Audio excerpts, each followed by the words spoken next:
بسم اللہ الرحمن الرحیم۔ السلام علیکم۔ کل اور آج ہمارے معاشرے کی ایک حقیقی تصویر۔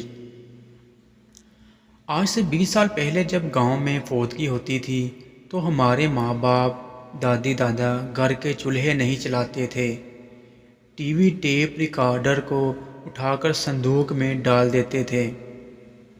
پورے گاؤں میں سناٹا سا چھا جاتا تھا، ایسے محسوس ہوتا تھا کہ مرنے والے کے ساتھ ساتھ پورے کا پورا گاؤں بھی مر گیا ہے۔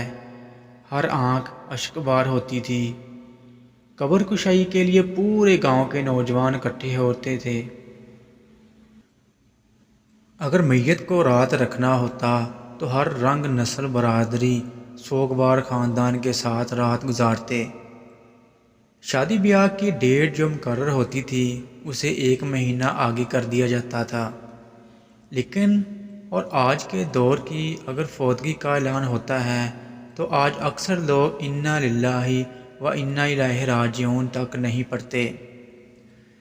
چولہا نہ جلانے کی تو دور کی بات، گھر میں میت پڑی ہوتی ہے اور ساتھ والے گھر میں ٹی وی ڈرامے چل رہے ہوتے ہیں۔ نوجوان کانوں میں ہینڈ فون لگا کر میوزک کا لطف اٹھا رہے ہوتے ہیں۔ رات کو سوگوار خاندان کو یہ کہہ کر چلتے بنتے ہیں کہ گھر پر بچے اکیلے ہیں، زمانہ ٹھیک نہیں ہے۔ پیسے دے کر قبر کشائی کروائی جاتی ہے۔ سب سے زیادہ تکلیف دینے والی چیز، میت گھر پڑی ہوتی ہے اور شادی والا گھر سوگوار خاندان کے پاس پہنچ جاتا ہے۔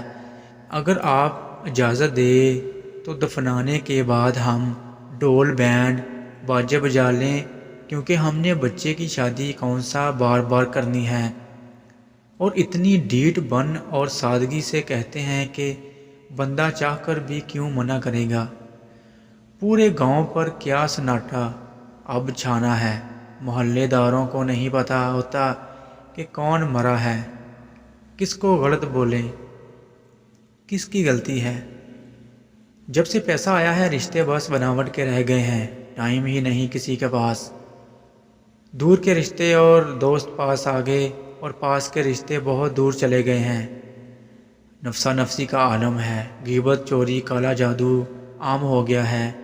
نماز سے دوری، اور ہم صرف نماز جمعہ ادا کر کے جنت کے حقدار بن جاتے ہیں۔ اور پریشانی اس بات کی ہے کہ میں بھی اس معاشرے کا حصہ دار ہوں، اور جو دوست یہ تحریر سنیں گے وہ بھی اس معاشرے میں شامل ہیں۔ ہم بے حس ہو گئے ہیں اور خاموش بھی۔ اللہ حافظ۔